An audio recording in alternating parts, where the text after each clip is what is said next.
Hey, this is Chris Allingham of the Virtual Weber Bullet.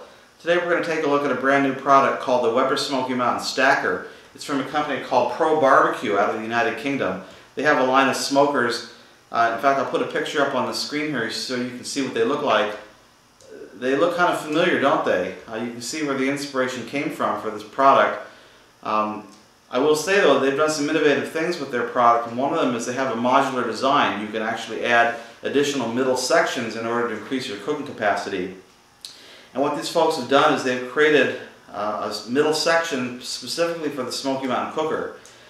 Their grills are 17 inches and 20 inches. Smokey Mountain Cooker, as you know, is 18.5. So they've created an 18.5 inch middle section that you can add on to your Smokey Mountain Cooker. It's distributed here in the U.S. by a company out of Pennsylvania. I think there's another one as well, but I'll put the URL up on the screen for the guy that I bought this from. I'm going to open this up and take a look at it and share with you my initial thoughts about it. I haven't yet seen it in person, so you're going to get my initial immediate response to what I see here. I paid for this out of my own pocket, so I'm not trying to shill this for anybody. I just want to give you my sense of what is going on with this product. So let's take a look at it, okay?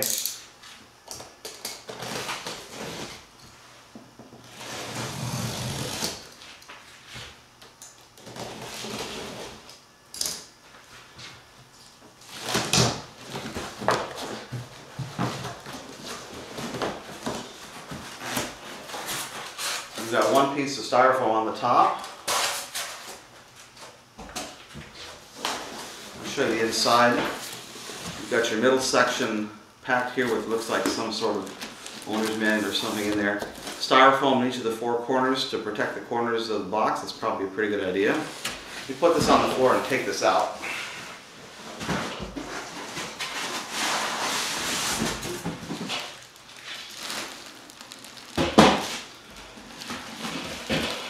Great.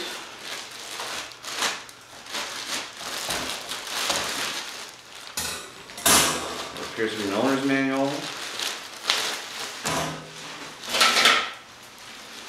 There's a baseball cap, I guess.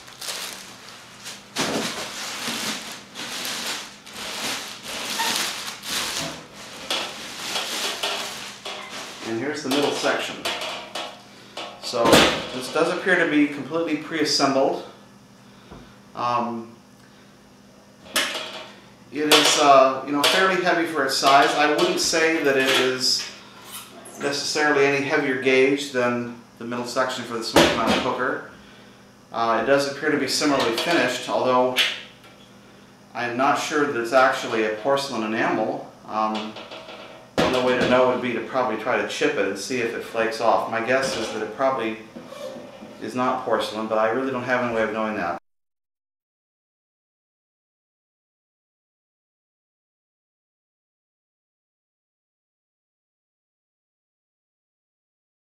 It does have handles on the side which are attached. They come up. They don't stay up.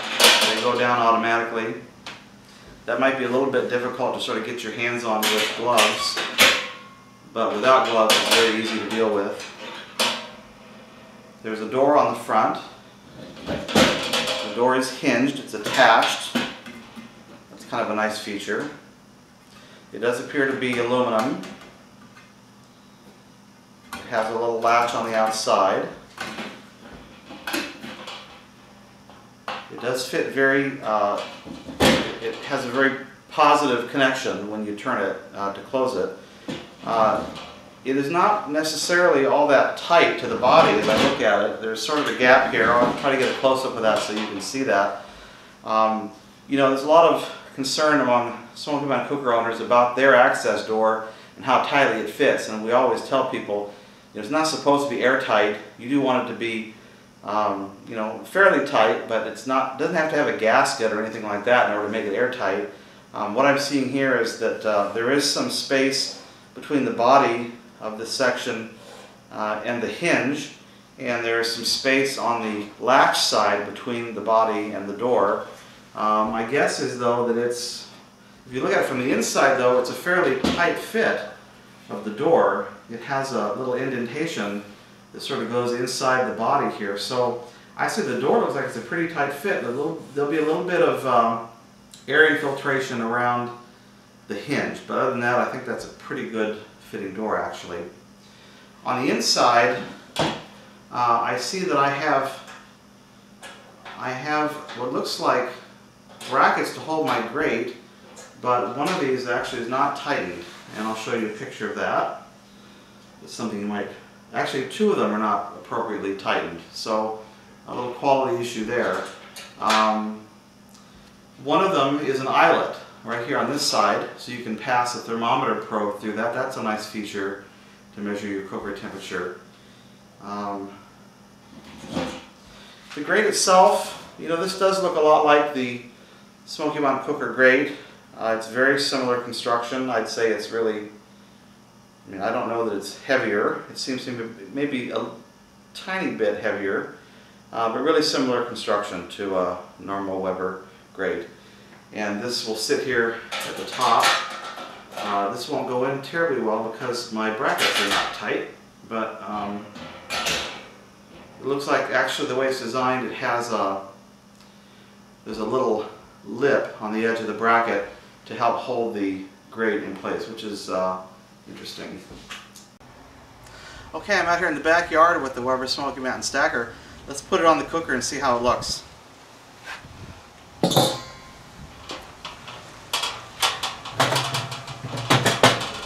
It's got a nice positive fit on top of the middle cooking section.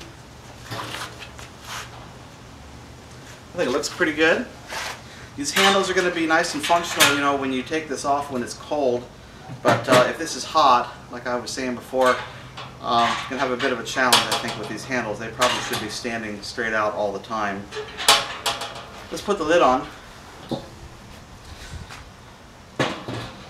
So now the thing I notice here is the lid actually is going over the outside of this section.